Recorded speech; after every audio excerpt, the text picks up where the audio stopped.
Hi there everybody, and welcome to another video. On today's video I have this Mercedes A-Class.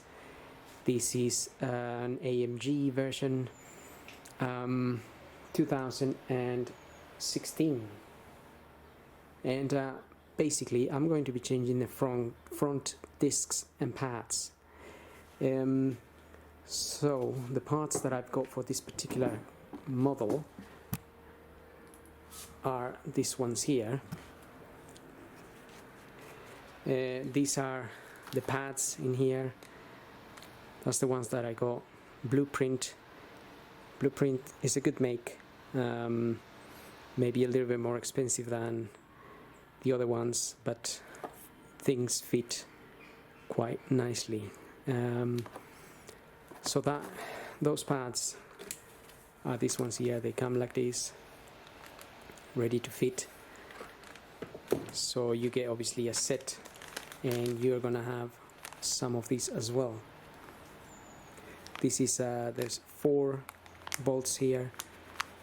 These retain the guide pins, so the caliper onto the guide pins, and then you use those bolts, which we're going to replace the ones that we remove. Some sets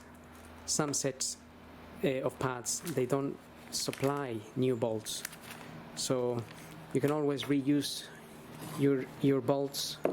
And if you reuse your bolts, maybe you want to use something like this. This is like a thread Loctite kind of thing. You put a little bit of this liquid onto the thread of your bolt, and it just makes sure it doesn't come out, basically. But to be honest, they don't normally come out. I have done so many of these brake pads and things that occasionally I haven't used that stuff, and they have been okay. Anyway, so I've got that, and these are my discs as well. The discs, again, Blueprint. These are vented discs. Now, depending on the model A-Class you might be working on, or it could be another Mercedes, the process is very similar. However, the parts may be slightly different. So this specific disc size and vented disc and whatnot, it's more meant for an AMG version. The non-AMG version discs may be slightly smaller, non-vented, or things can differ a lot. So just make sure you get the correct ones for your vehicle. Now, once you got your discs, they may be packed in a bag like this, and if you feel inside of here, they feel very oily, and I think the oil is placed on the discs in order to keep them from corroding. So you want to clean. Before we fit them, we will give them a clean, a wipe.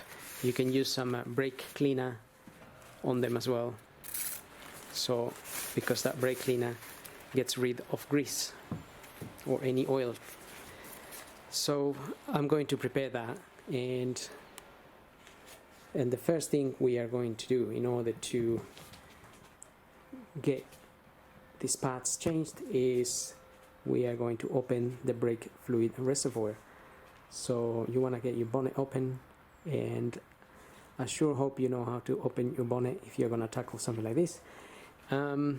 It's not a hard job, however, just a little bit of confidence is required. So hopefully you can open your bonnet. So just open this little cap, and we can leave it sitting on there, but make sure you open it, because if you leave it, or you can just maybe take it out. However, if you're working outside and you have any dirt or dust or spiders that can go into that reservoir, then you can leave the cover sitting on top. We just don't want any dirt going in there. And also, if you check your brake fluid here, mine is just a little bit below the max.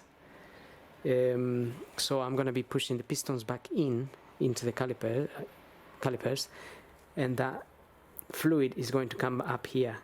So there is a slight risk that some fluid may actually overflow, which is why I'm going to wrap this around with some paper. If your fluid is a little bit lower than that,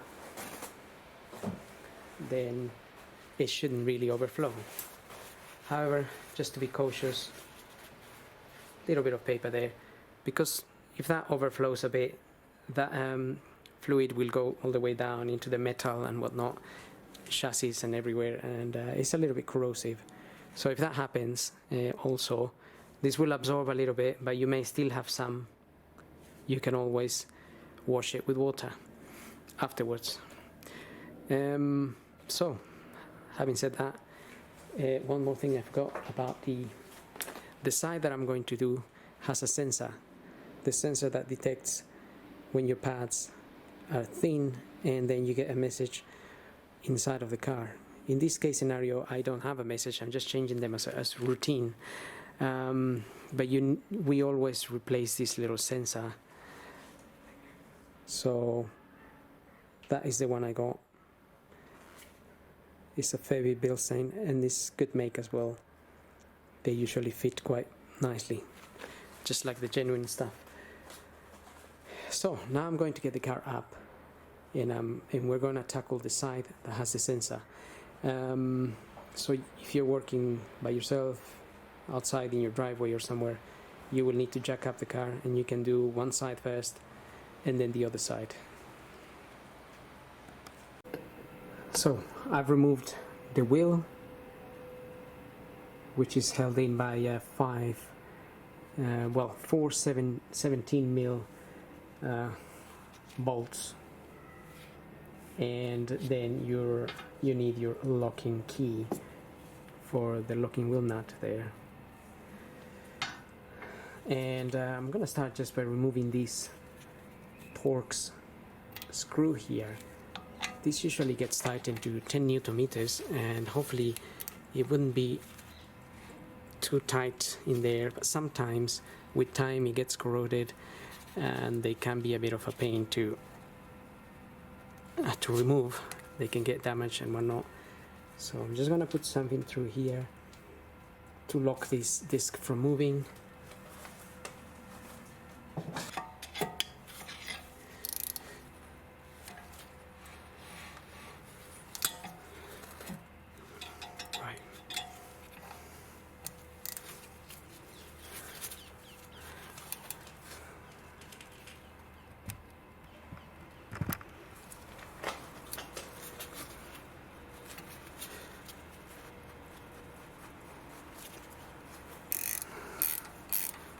Okay, luckily that's come out without dramas. Sometimes if you round this bit, then you may end up having to drill this screw, or just trying to open it with other methods. So hopefully it will come out.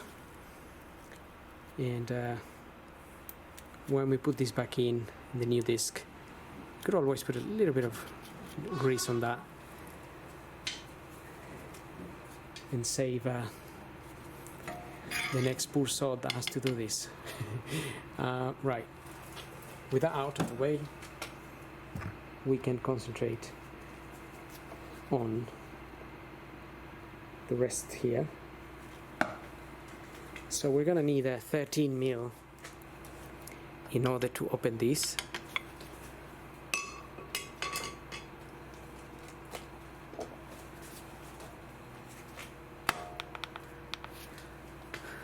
And also you wanna hold the nuts in there. We can always, so first I normally crack them open a little bit, and as far as I've seen, these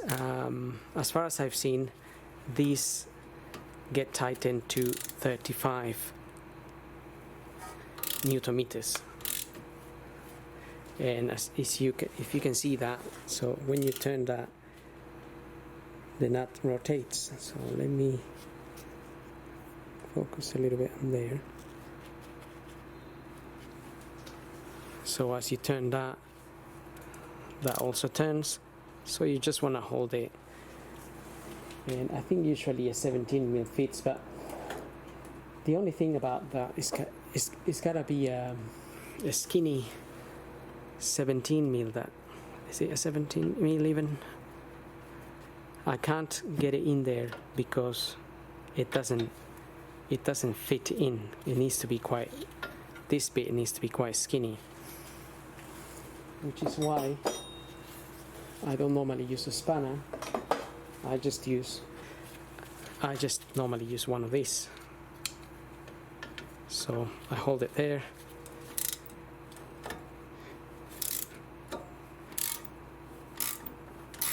and just open that. Can be a little bit hard sometimes, but right, if you put it in there, it's even better. It just sort of jams itself in there.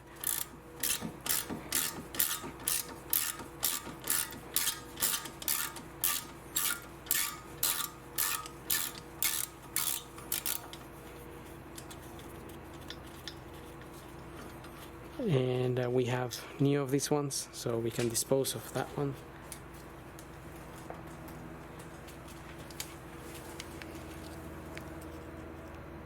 And now that we know how to do that, we can do the same at the top.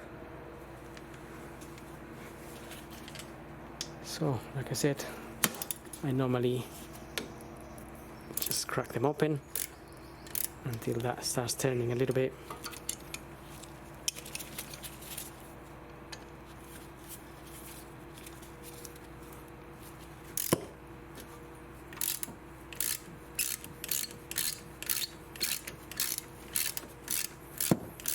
Now in this case scenario, I'm actually not gonna take the bolt all the way out.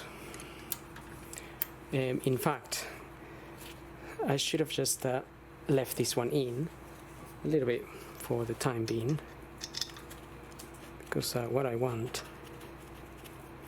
is just before we remove it, we're gonna use this area to push the piston back. So if you get yourself a flathead screwdriver, you can get your flathead screwdriver in and around the disc somewhere there, and then push the piston.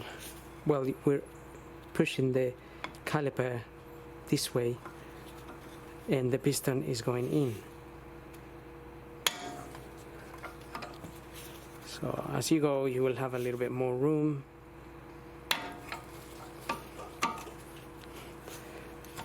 As you move along.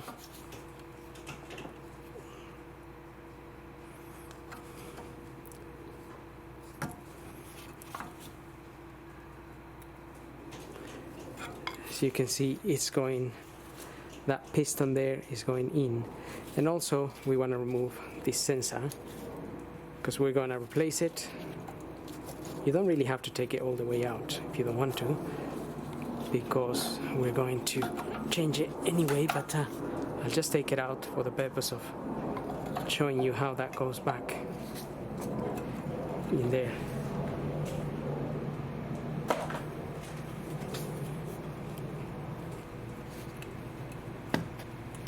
Now I'm putting that against the disc and the pad, and pushing that piston back in. And as I do that, the fluid goes back into the brake fluid reservoir. If you hadn't opened your brake fluid reservoir, there would be quite a lot of resistance here to push this back, and also the little cap can sometimes pop out. So just avoid all of that. And that's it. Our piston is quite all the way in. Now we can finish removing this and that one up the top.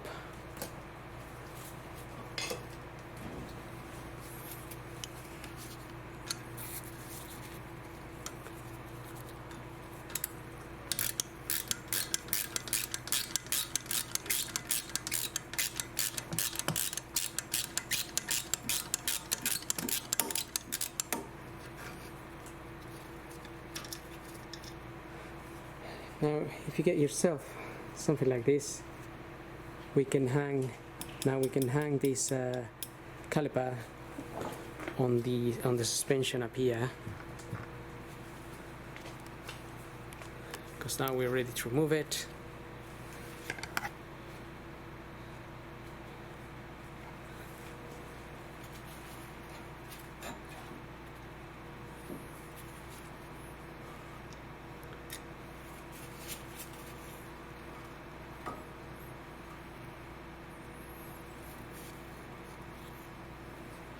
Okay, so I just got it up to one side.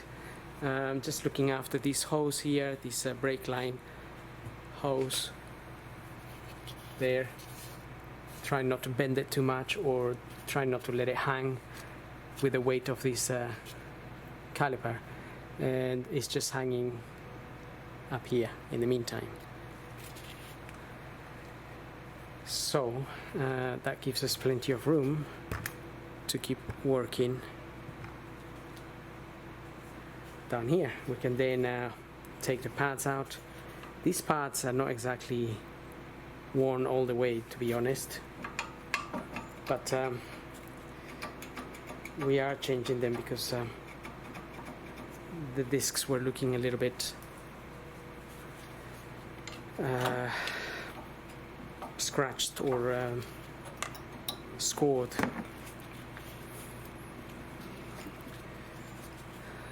They weren't really that bad. I think I would have waited a little bit longer until those pads wore down a bit more and then change discs and pads. Even these discs are not exactly completely worn, but you can feel the scoring going on here. And the reason I'm changing them is because this car was recently sold, and I rather goes with new discs and pads than discs and pads that are going to need changing in the next few months. So now we need to take this part out in order to let the disc out. So let's see what we have on that. In the back there we have 2 bolts, one there and the other one is just sitting behind this bit here, just there. Okay, that's an E18, so it's like a star type of socket.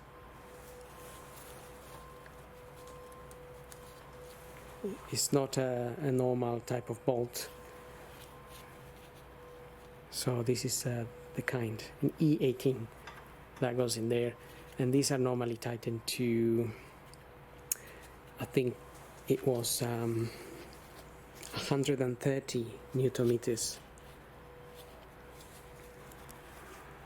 So I'm gonna use the power bar to open them,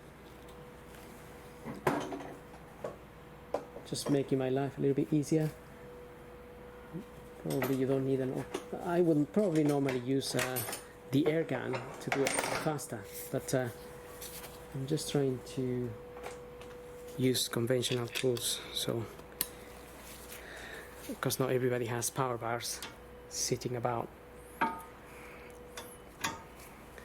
So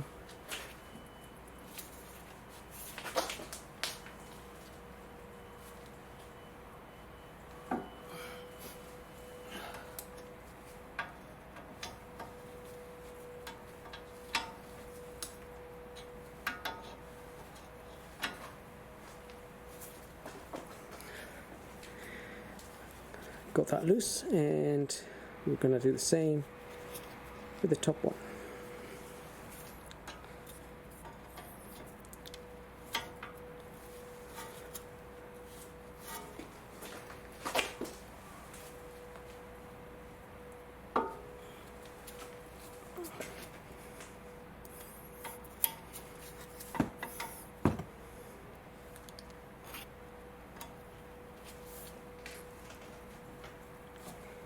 Right.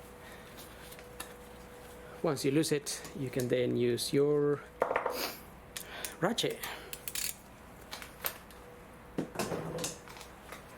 So it's a good idea if you have a torque wrench for when you when you get to tighten this. Like I said, it's going to be 130 Newton meters, and my torque wrench doesn't really, it goes to 100, but again, when you do a few of these ones, then you kind of get used to a little bit how much to tighten it. However, if you don't do a few of these, then it's better to have a torque wrench.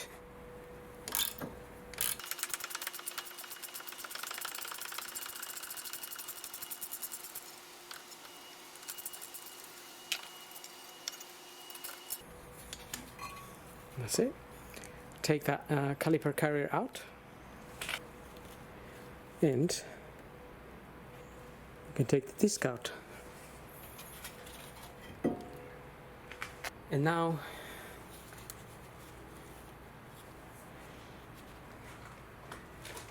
we can start the refitting process. Obviously, if you have this might be a little bit corroded around here, so just give it a little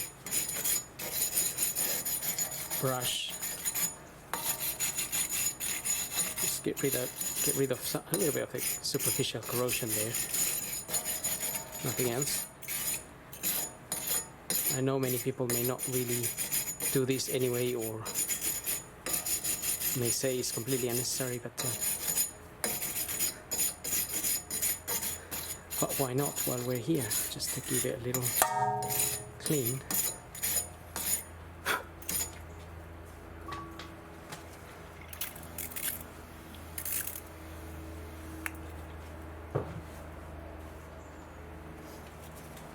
And I may just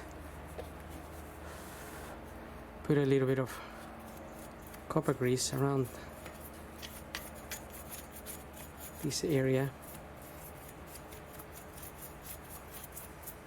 Nothing too crazy, but maybe make it last a little bit longer, possibly until the bearing needs changing here.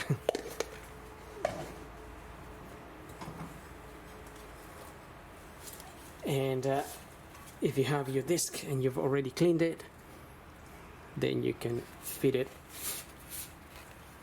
put it on there.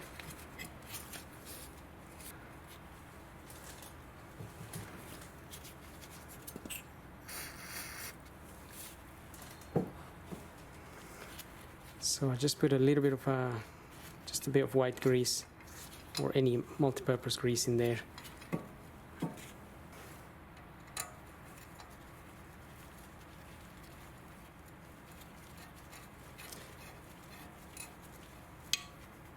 Get that screw in there. That screw just holds the disc in there while we assemble everything. Many cars don't actually have that, but many others do. So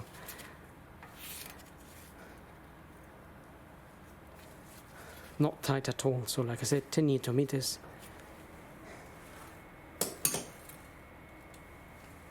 Is almost nothing.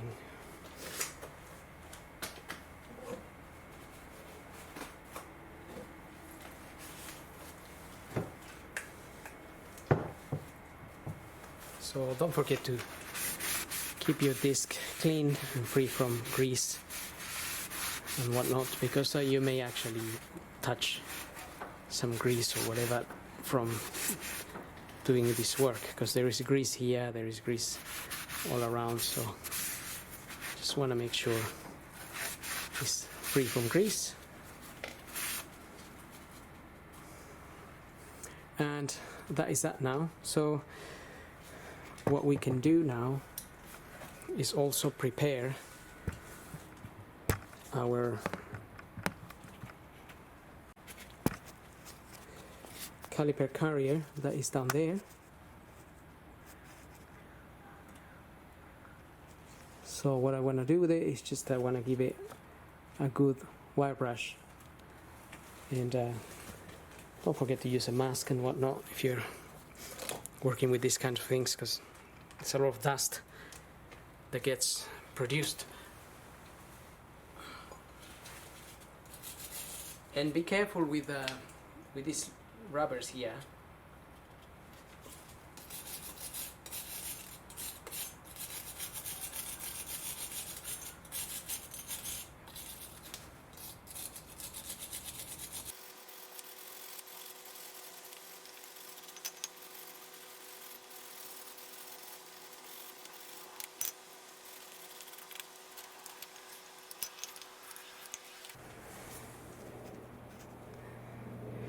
Okay, once you have it nice and clean, I mean, I mainly clean the areas where the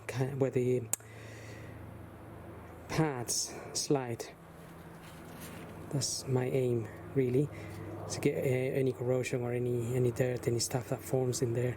A lot forms, to be honest. A lot of that forms in there, and dust.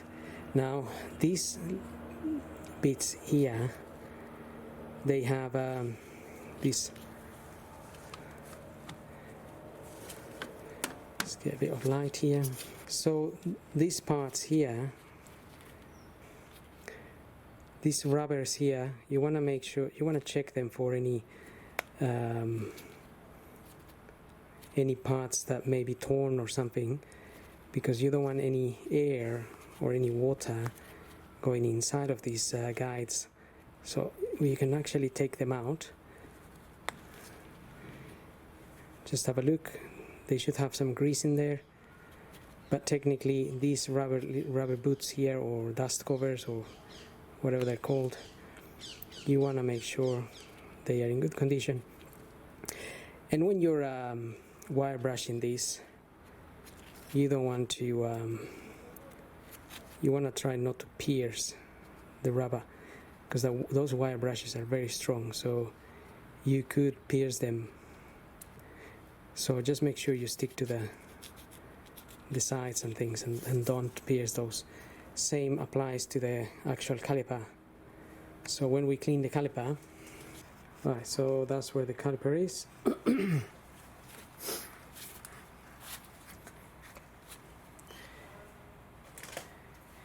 And if you wire brush this like this, you can easily pierce this rubber.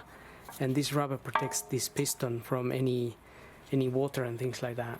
So you want to be very careful. So it's best not to really wire brush this area, because you could damage that. If you damage that, that can get that can seize up in future. So just give it a little bit of a general wire brush around. If you see formation, some kind of formation around here, you could always use just a screwdriver or something of that sort to clean it a little bit.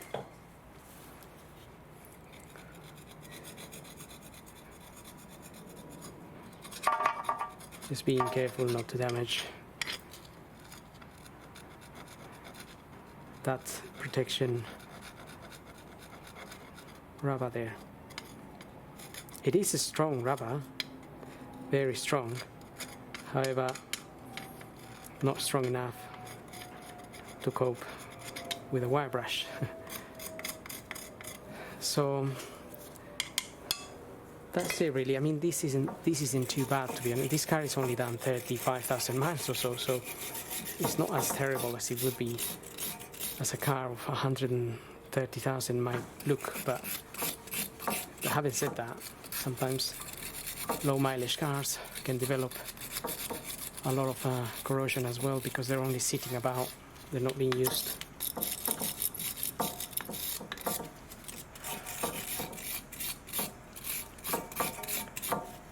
So just give it a good general clean,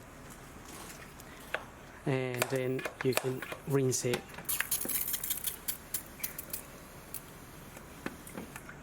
Rinse it a little bit.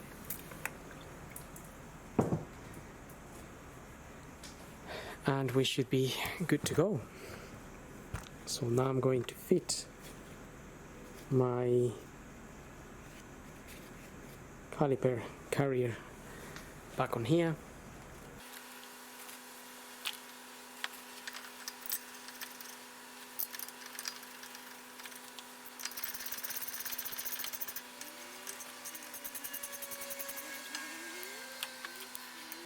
So 130 Newton meters.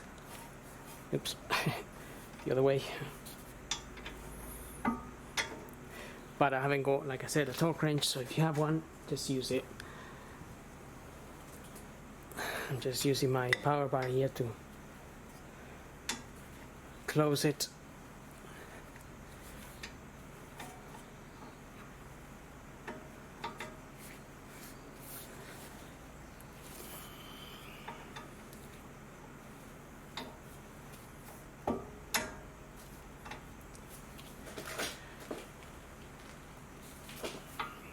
Right, that's it.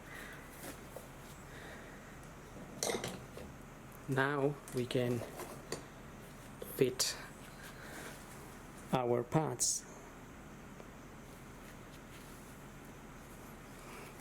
Now, normally I used to use a bit of copper grease on the pads and whatnot, but these days most pads come with this type of material here, which sort of prevents squeaking and whatnot, which is what we used to use the copper grease for. I still use a little bit on the sides here, on the corners that slide.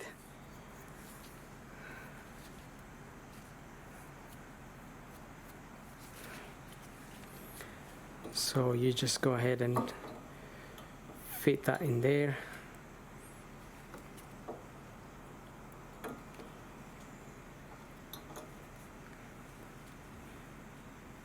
You may notice there's this part here, it's like a little spring, so you need to push the pad in there.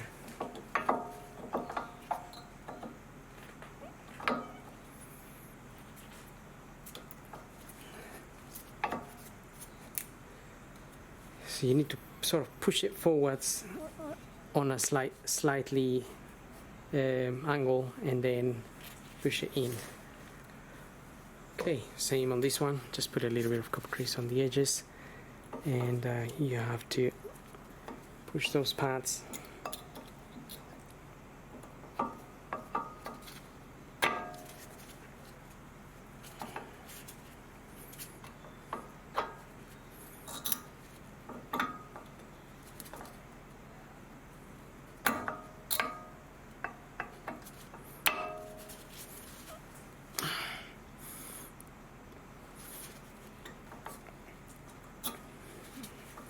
Right, so I'm just struggling to fit this bottom one in here.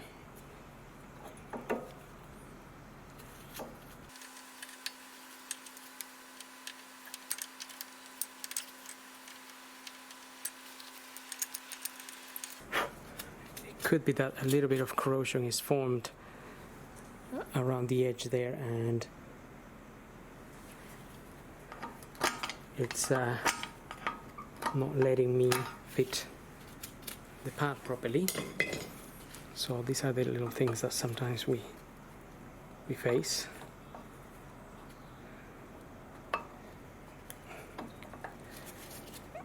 Which make the job a little bit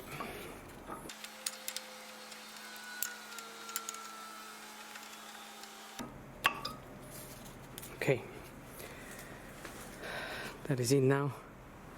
Both sitting flush in there, and now we're ready to fit our caliper. So get your 2 bolts ready.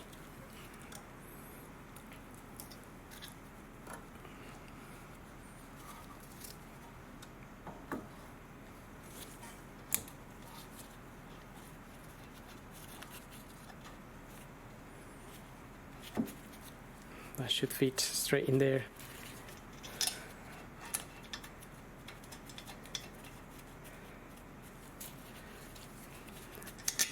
Get your little 13mm bolts in there.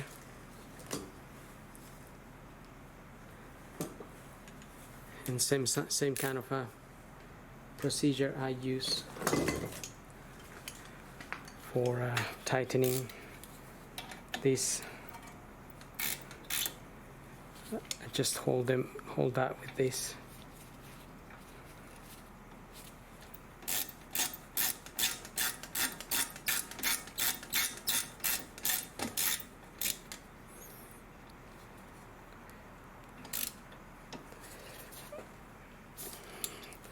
So I'm just initially going to close them.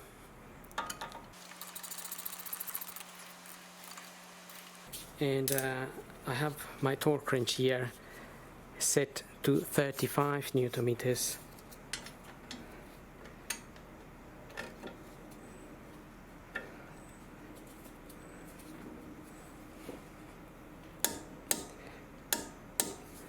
So just close that to 35 Newton meters.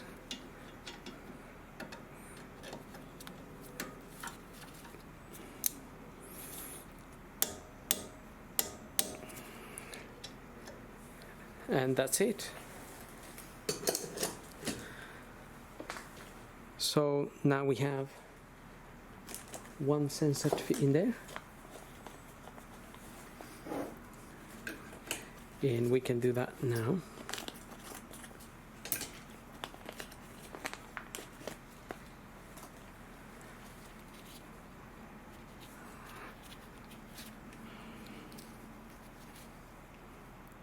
So there is a hole there where you can just push that in.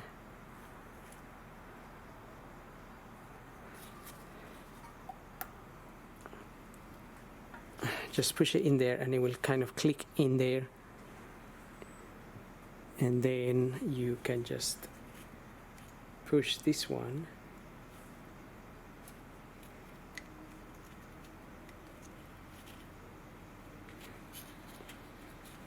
in there, and we're done. The last stage would be here. Just make sure your disc is clean. Like I said before, if you touched it or anything with your greasy hands.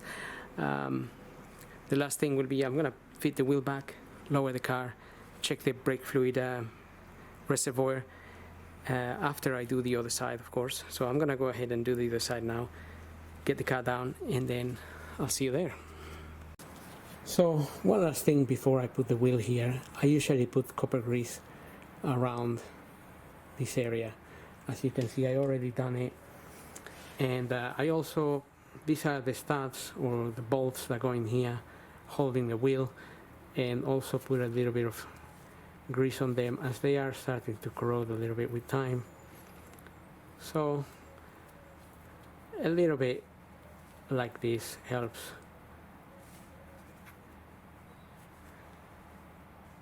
Matters. So I'll go ahead and do that, fit my wheels, and then get the car down and check the brake fluid level. So finished with the fitting the wheels, got the car down, and you may be able to notice that my reservoir did overflow a little bit, and my rag here managed to catch some of that fluid, quite a bit actually. So luckily it did absorb most of it in here, all of it in here, but I'm gonna give that a little wash later just in case. And you can see how it's up to that point. What I'm going to do, the first thing I'm going to do is press the brake a couple of times until the pedal goes hard, because after changing the pads you will feel your pedal goes all the way in the first time you press the brakes. So don't go driving anywhere just yet. Press the brakes first.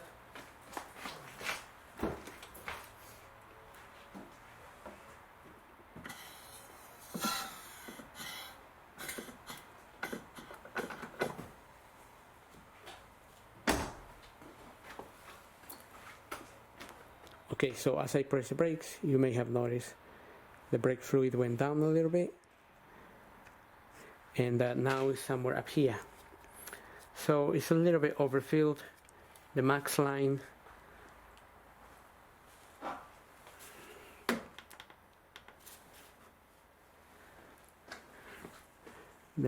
for this is on the side.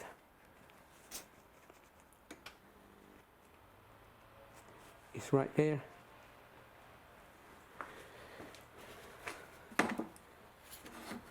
So a